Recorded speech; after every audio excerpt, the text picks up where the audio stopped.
Hey there, Screaming Ghostface Collectors, how's it going? I'm your host, Douglas, here at Drownboy Productions, bringing you another Screaming Ghostface Collectors video.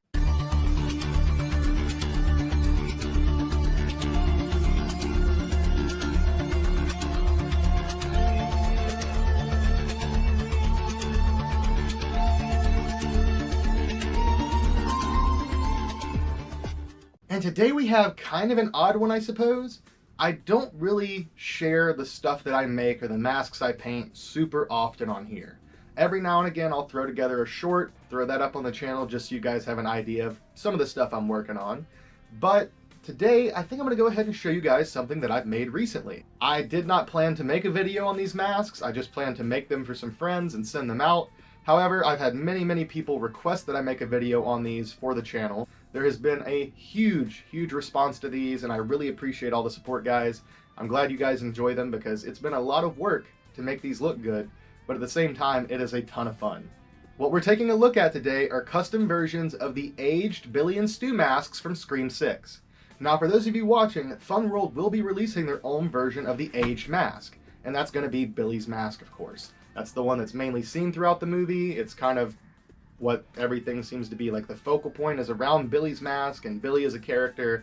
They've got his costume in the display case. If you haven't seen the movie, I don't know why you're watching this, but you probably already have. But yeah, Fun World are releasing their own version of the aged mask, and I will be selling it as a distributor for Fun World.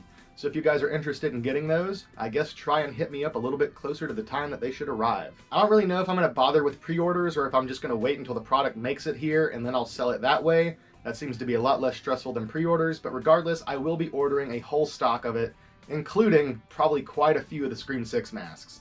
But in the meanwhile, fans still want to have their masks. Some people wanted to have them done just in time to go see the movie while wearing an aged mask. Some people just want to go ahead and get a nice costume put together before Fun World releases theirs later this year. And let me tell you guys, Scream 6 masks are the new Halloween 2018 masks in the mask community. It's not just because it's all aged and cracked in the same way that mask is, but more so, the analogy I'm trying to draw here is that the amount of people that have started repainting these masks and offering rehaul services, repainting services, custom services on Scream 6 masks is insane.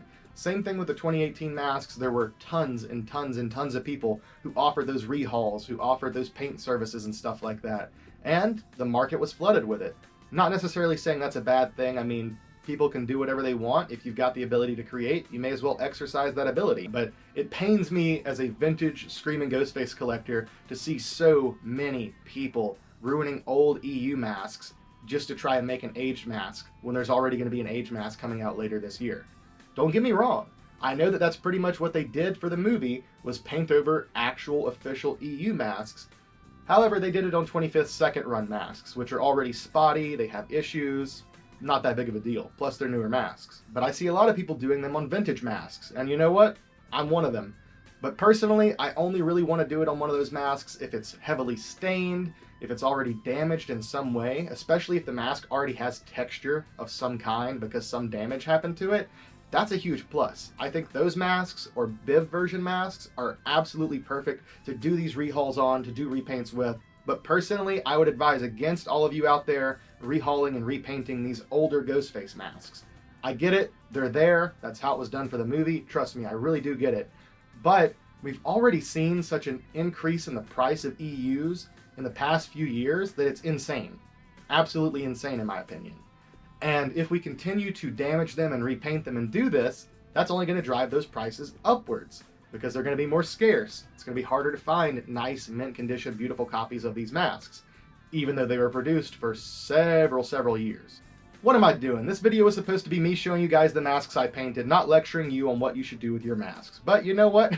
I've got opinions and I'm going to share them. As for the masks we'll be taking a look at today, I've recreated a copy of Billy Loomis's mask and Stu Macher's mask. Each of them on a different mask type. One of them is an old original EU, the other one is a 25th anniversary second run mask. Both of them did already have spots, so it absolutely made sense to go ahead and repaint them. First up, we have Billy's. Check that out. I could have went a little bit grungier on this one and maybe added some more, I guess just darker tones to the mask.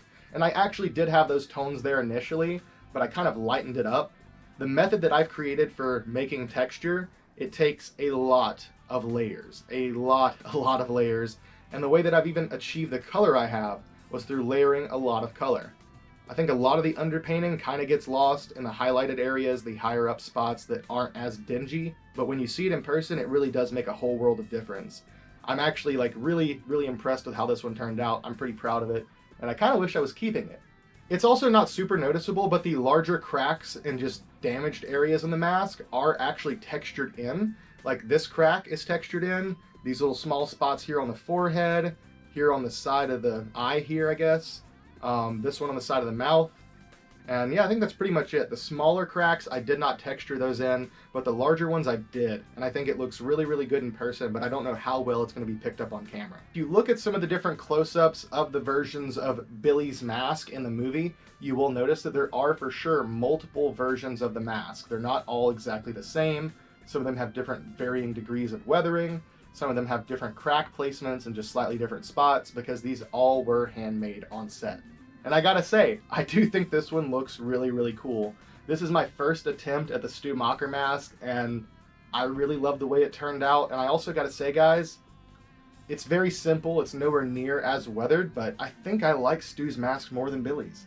It's something about the simplicities of like the slight cracks that just really sell it to me. It's not like overly cracked and damaged. With the other one, it almost looks like the mask was painted and the paint's chipping off, but the material underneath is rotting with the colors that we have. And of course, mask fans, we all know that that's not how that works. But with this one, it just looks like one of the vinyl masks. It's got some cracks in it. It's slightly discolored, but it's not heavily discolored.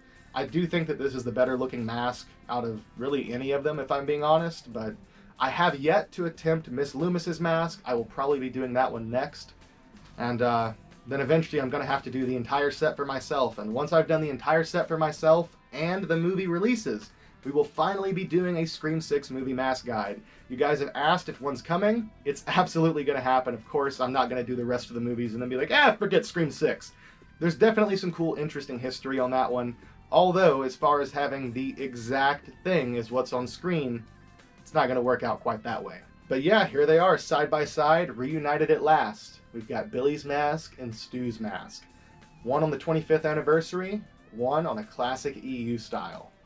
And you can even tell there's a decent bit of like shape difference between them, but part of that could be because the way that this one was stored over the years, but I really love the way that both of these turned out. I don't really have a whole lot left to say on them. I really love painting these for people. They're kind of a pain because they take a long time, but man, once you finally get to see that finished product, it is so worth it. I'll be sure to give you guys some close-ups of these masks, of course, but let me know in the comment section down below. What do you think? Did I do a good job? Do you actually like the aged masks? Do you hate them? Because some people want nothing to do with them. They don't want them in their collection at all. Personally, I think they're pretty cool. As far as making sense, that's not there, but it's a cool style mask. And yeah, with that being said, I guess there's nothing left to do but give you guys some close-ups. I love you all. Thank you for watching. I hope you enjoyed today's video, even though it was a bit of an odd one, I guess. And see you next time.